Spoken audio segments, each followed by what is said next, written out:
And in making money, you have two ways. You have two things to do. Is either you sell your product or you sell your service, or you sell other people's product or other people's services. Now, if you are selling your product, it belongs to you, or services. If you are selling other people's product or services, it's called affiliate marketing, because you will have to go to their website, get the link, and then post it on yours. So for every referral from you, there's a purchase, people that purchase is credited to you and you get paid.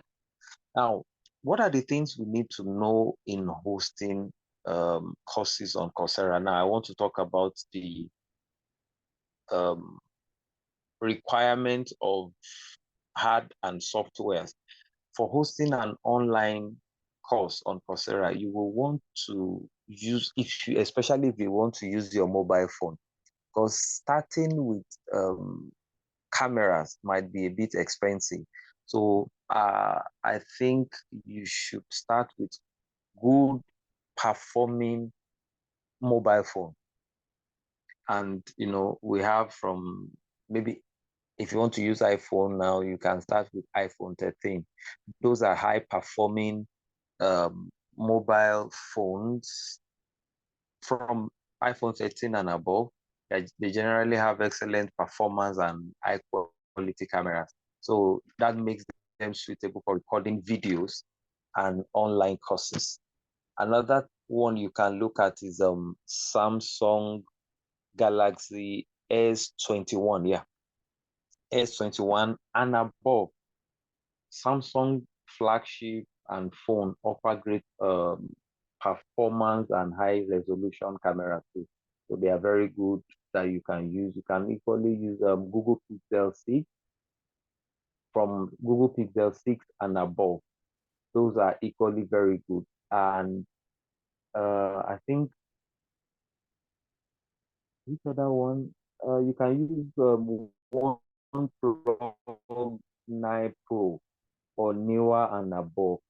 These are just what you can start with to commence your recording. I, as a person, would suggest you use your mobile phone, because if you are not using your mobile phone, it might not really give you the result you want. Because if you are going to a studio to record, what they will charge you might at the end of the day be more than what you will make out of it for the first few weeks or months. However, over time, you might make up your money, but if you have to get money from friends before you make up that amount of money, or you have to borrow money from bank to buy all this equipment, that will take time before you recoup your money. So that's the reason I'm saying that. So now, what is Coursera? Let's even start with that. I'm not going to be reading what's on the screen because I know you can see it. I'm only going to do a short explanation. And that is a well-established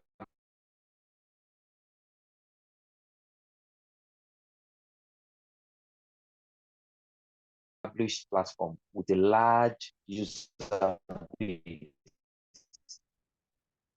And that makes it a good option for reaching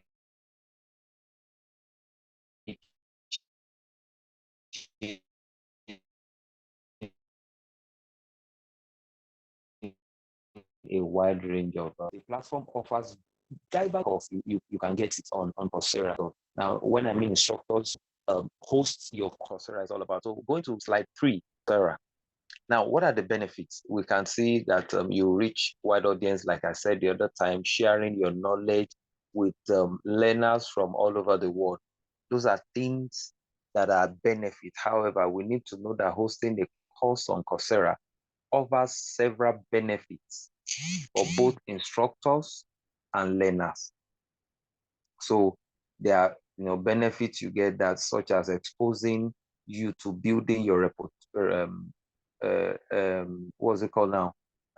Building your reputation and potentially earn income, because at the end of it, when people take the course, get paid. Remember, like doctor said, he started the training and he has made, couple of naira, from that side. So when you host your course on Coursera and that is accepted, ultimately you get paid. So, and you can access high quality, learners can access high quality education from experienced professionals such as you. We were discussing some times ago with doctor, and that was what led to this, that he told me to come and talk to us, because there was a training we both attended.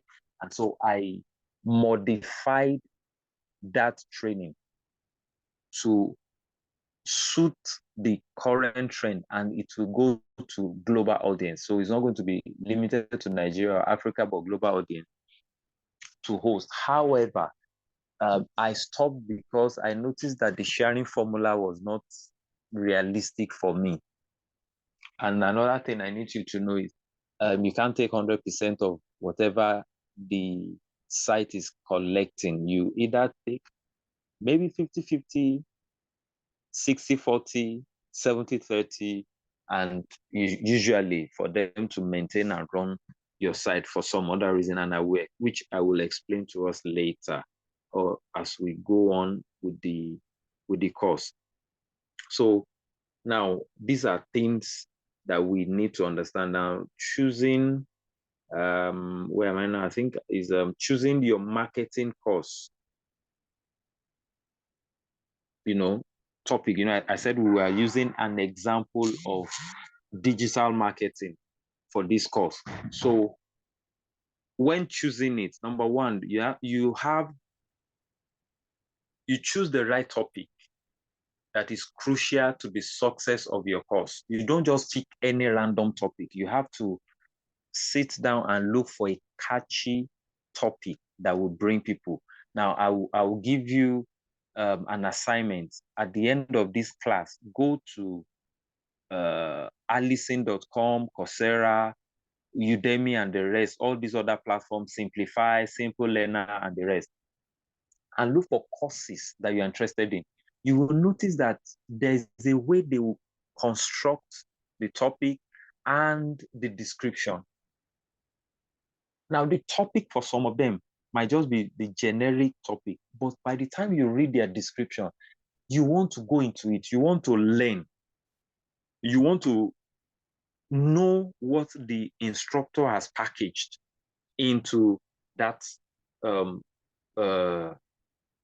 program or that training. So you have to choose a good, catchy topic. Now you have to consider your expertise when choosing, your topic. You also need to understand the market demand and potential competitors or competition. Because don't be deceived, no matter what you are bringing on board, other people are coming up with similar courses or subjects. So you need to have that in the parking lot so that you think about it.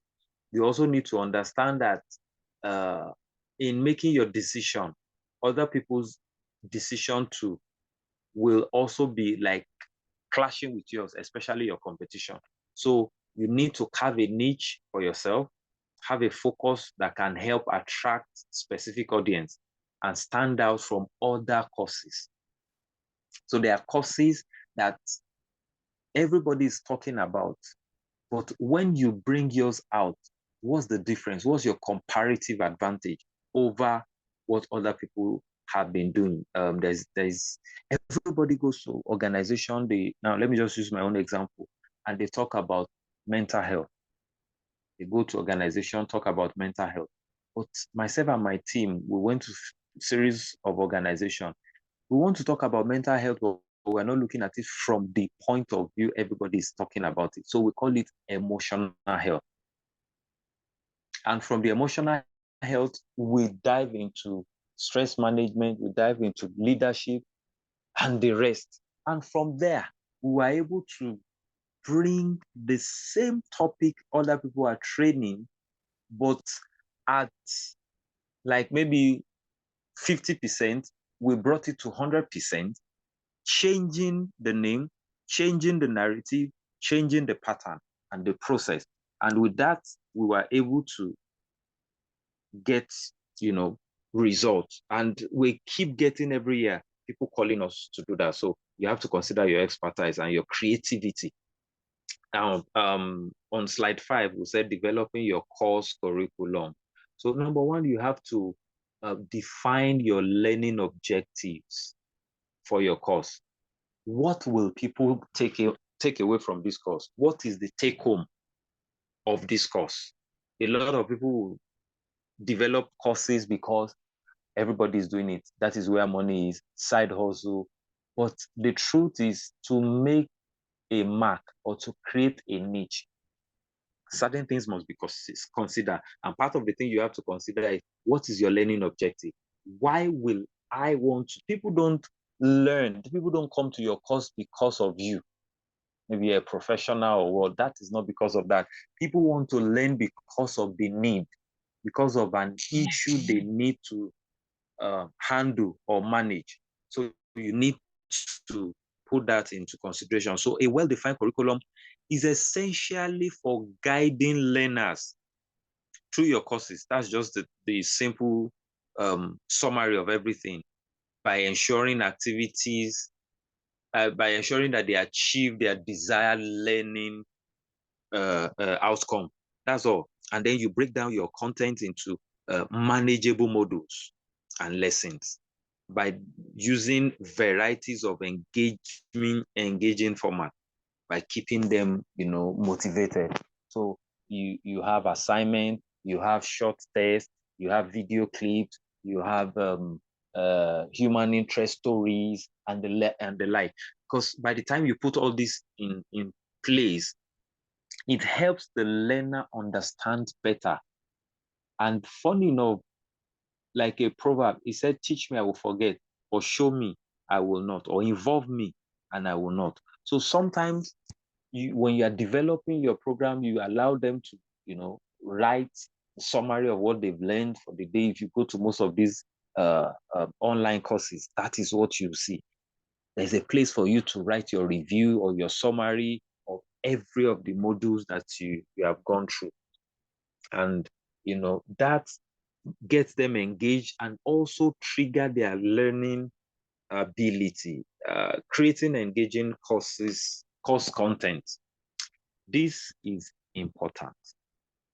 Now, how do you create engaging course content? Number one, you can use your brain. Sit down, analyze what you intend to do. Other thing is, you can work with AI, that's artificial intelligence. You have the likes of Chat GPT, you have GPT, you have Gemini, you have Cloud AI, you have Bard, and the rest. So Copilot, you can, whatever you have, go to all these AIs, punch in the right prompt. Because sometimes when you use the wrong prompt, you don't get desired results. So it's another training on its own that needs to be engaged in, which is called the prompt engineering. So you need to know the right prompting that will get you result. And there's a way you can prompt Chat GPT to help you design a PowerPoint presentation. Now, what you are looking at today now was developed by Chat GPT. That's what we did. I used Chat to develop. I already have my outline and topics and the breakdown, but I just told the chat to design it in PowerPoint presentation.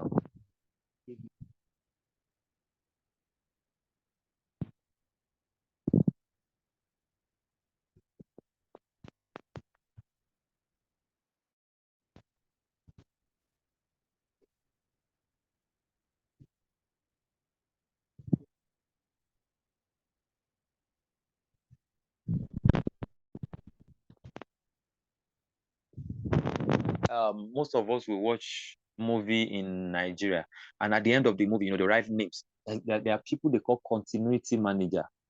Now, those are the guys that when editing, they make sure that from one transition of a movie to another, it continues. You won't get confused along the line. However, you watch some movies and you begin to wonder, whoever did this editing is just not a professional.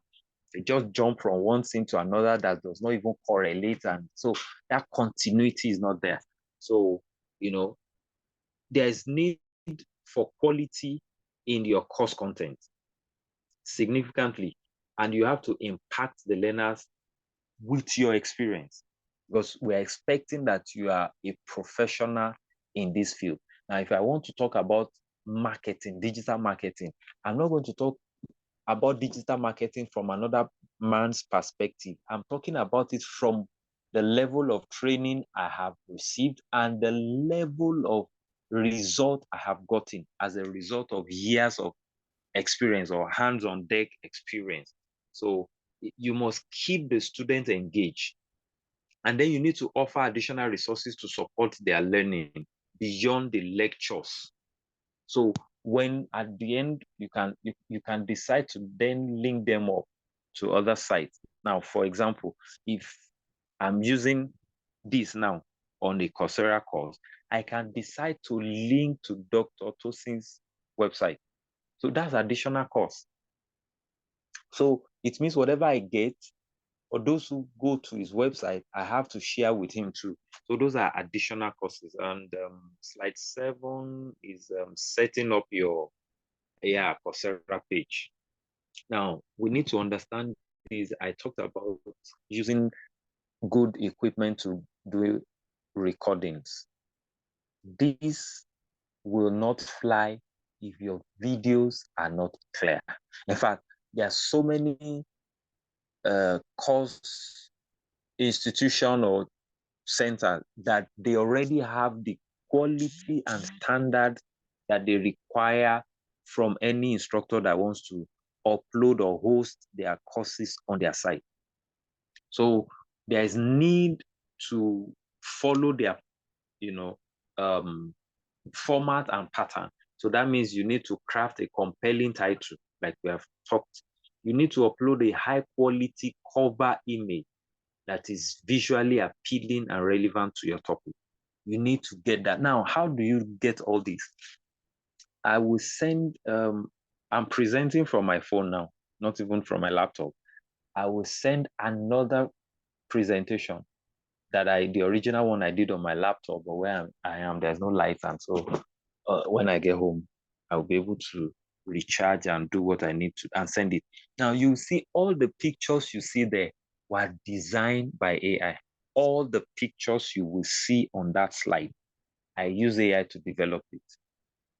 And they are crystal clear. So you need to use things like that, images like that are, appealing to people.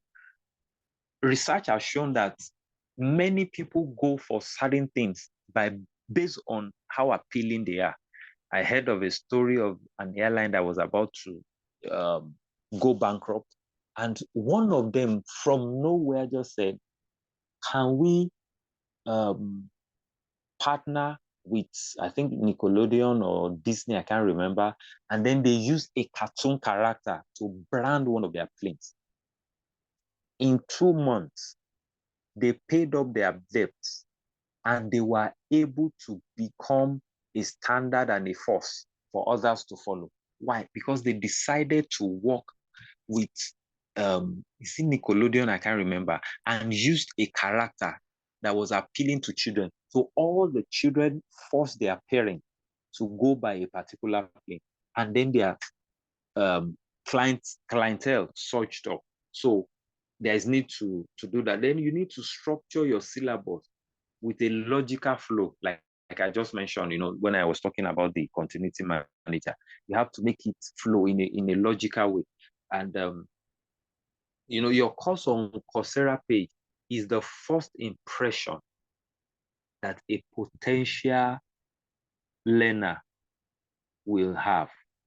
So if you get it wrong with that first page, it's possible, no matter how good it is. Yes, we've heard the word, don't judge a book by its cover, but this time we have to. That is what the word is. So you have to make it catchy, appealing, and inviting. So you design, you make it fine, you make it neat, you make it you even need to understand what is called the psychology of colors. So you need to understand the colors you can use, understand the transitions you can use in setting up. So that is what will help the student to make informed choice. Okay, let's give it a try. They use the clear and concise title and description. I mentioned this in the other clear description and concise. Don't let it be in a way that people will know like.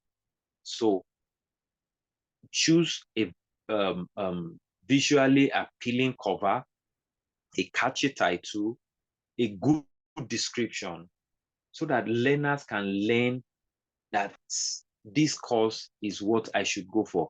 And then structure your syllabus logically. I think slide 8 now is promoting your online marketing course. I said we're going to use online marketing. Now, how do you promote it? You need to leverage on all social media platforms that you have. You need to do that. You need to promote your course in critical moments. Now, there are peak periods for social media. So you need to understand peak period when you can post certain things that people will see. You need to know what is trending per time. Now, there are some AI tools that can help you get information before they start trending. So you know how to, push your product or your course and promote it on them. So you can use LinkedIn, X, Facebook to share updates and engage with potential learners. You can join relevant online communities and forums that is related to the online marketing course to discuss, your interests, your courses. So interested individual can go. You can equally partner with influencers or industry experts to, in your field to leverage on their audience and gain wider reach. These are ways you can get people. Some people, you have friends that are on LinkedIn that are influencers. You have friends on YouTube. You have friends in radio station, TV station, print and electronic media. You can use all these people. And one other funny part is, do you know that Coursera also offers marketing tools and resources to help you to promote your courses in their own base? Because there are so many ways they pass across message to people. So, and the moment it's coming from Coursera, people know that okay, they already have reviews. Let's give it a try. So you can do that. Now, how do you engage with your students? Now, Doctor made mention of that, and so I don't want to flog it so much. And I will just say, engaging with your student is essential for creating a successful learning experience. That's just the thing. And you need to understand the psychology of, or the psychology of pedagogy. How do you train people that you're not just forcing or shoving your ideology onto them, but passing across a message? Anytime I'm invited to make a presentation, physical presentation, the first thing I tell them is I'm not a lecturer and I'm not a facilitator. I'm here to gist. And people start laughing. But by the end of the program, we enjoy ourselves. Live training, not virtual. And the reason I say that is I noticed that a lot of people just shove information to people. But when they leave the class, they go back home and then they get confused. This, what have I just learned? How do I put it to use? That's not the way it should be. So you need to engage your students with variety of things, activities that will motivate them to keep on.